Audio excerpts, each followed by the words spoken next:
উনি সেরা ক্যাডারে পেয়ে গেছেন বাবা। দত্তবাবু আসুন আসুন।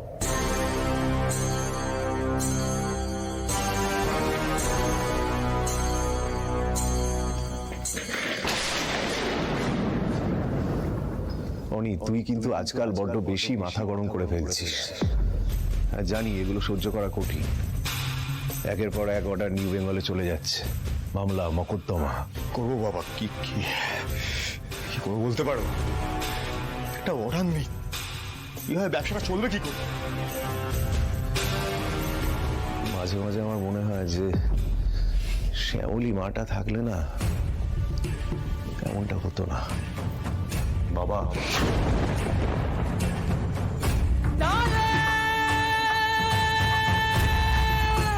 এই নামটা যেন দ্বিতীয়বার আর তোমার মুখে কোনোদিন না শুনি। কোনোদিন না মানে কোনোদিন না।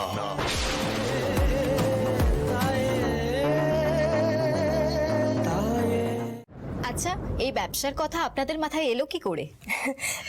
আমাদের মাথায় তো আসেনি। সেই ছোটবেলা থেকেই তো আমসত্ত্ব, গয়না বড়ি, আচার সব বাড়িতে হচ্ছে, কিন্তু এইগুলো দিয়েও যে নিজের পায়ে দাঁড়ানো যায় সেটা আমাদেরকে বর্ণমালা বুঝিয়েছে। আচ্ছা, বর্ণমালা তো এখন নেই, তাহলে আপনারাই আমাদের সবটা বলুন। হ্যাঁ, দিদি একটু ব্যস্ত আছেন। শুরুটা খুব সহজেই হয়ে গেছিল, মানে বোঝার আগেই কখন যেন ব্যবসা শুরু হয়ে গেল। একদিন বিকেলে সুলতাদি মালা দিদির জন্য বড়ি আর আমসত্ত্ব নিয়ে গেছিল।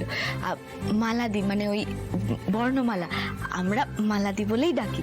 মালাদি ওই আমসত্ত্ব মুখে দিয়েই বলেছিল যে এই আমসত্ত্ব তো সবার খুব ভালো লাগবে, শহরের মানুষ তো চাইলেও এমন খাঁটি জিনিস পায় না, তাই আমরা যদি ওনাদের জন্য এগুলো বানাই কেমন হয়।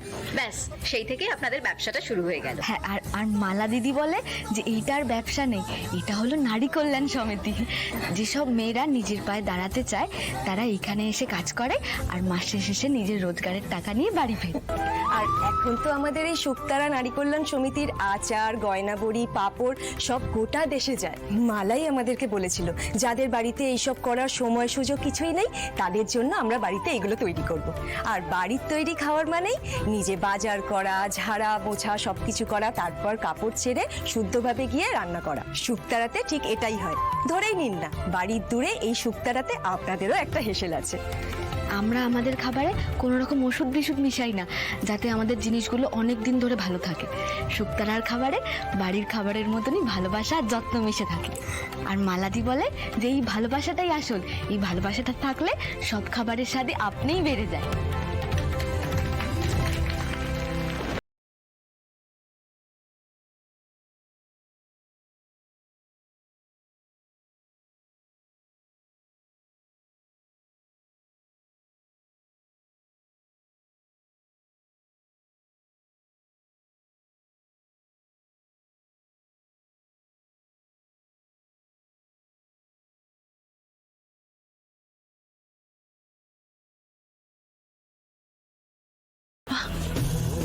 আমাদের হাঁটতে দিও না, কেসটা জিতিয়ে দাও বাবা, জিতিয়ে দাও।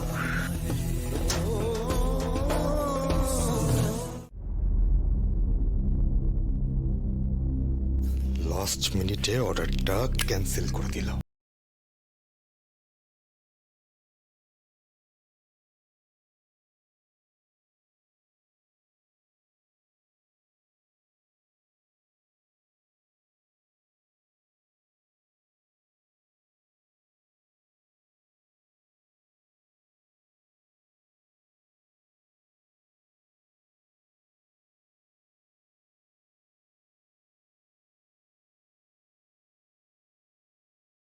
ধর কোনো কাস্টমারের ফোন হতে পারে। হ্যালো, গ্রেট বেঙ্গল ক্যাটারার থেকে অনিকেত মল্লিক বলছি। নিউ গ্রেট বেঙ্গল ক্যাটারার থেকে অরুণাভ ভৌমিক কথা বলছি।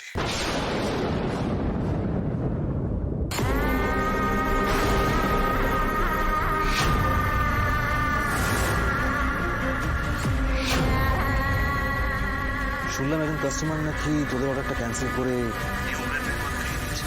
তুই? Yes I am. কি জানিস অনি, ধর্মের কল না বাতাসে নড়ে। কে ধর্মের বাণী শোনাচ্ছে আমাকে? একটা চোর, একটা খুনি, একটা ক্রিমিনাল, যে পালিয়ে পালিয়ে বেড়াচ্ছে, হ্যাঁ, সে এখন আড়ালে বসে আমাকে ধর্মের বাণী শোনাবে। এই অনি, কে ফোন করেছে রে? অরু ফোন করেছে? আরে আস্তে আস্তে আস্তে, রিল্যাক্স রিল্যাক্স। কি জানিস, বেশি উত্তেজনা না হার্টের পক্ষে ভালো না। মাথা ঠান্ডা করলে সবকিছু ভালোভাবে বোঝা যায়, দেখা যায়। বাই দ্য ওয়ে অনি, তুই কি খেয়াল করছিস যে দিনের পর দিন ব্যবসাটা তোর হাতে খুন হচ্ছে? অরুণাভ ভৌমিক,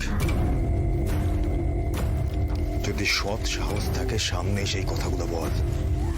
কেন আমি আসবো কেন? তোর অ্যাকাউন্টেন্ট কি বলছে? এই লাস্ট 2 বছরে তুই কটা অর্ডার পেয়েছিস? আর এই যে এতগুলো রেস্টুরেন্ট খুলেছিস, একটাও তো চলছে না। আমাদের ব্যবসার কি হলো না হলো তার হিসাব কি আমি তোকে দেবো? আমার লালসার জন্য তোর জীবনে এই জোড়া বাড়িতে ফিরতে পারবি না, তুই জীবনে ফিরতে পারবি না। জানি তো, জানি আমি বাড়িতে ফিরতে পারবো না। যেখানেই থাকি না কেন, তুই দেখি না তোরা বাটি হাতে রাস্তায় ভিক্ষে করছিস, তাহলে কিন্তু কষ্টে বুকটা ফেটে যাবে আমার। তাই বলছি যে সময় থাকতে থাকতে ওই রেস্টুরেন্টগুলো আমাকে বিক্রি করে দে।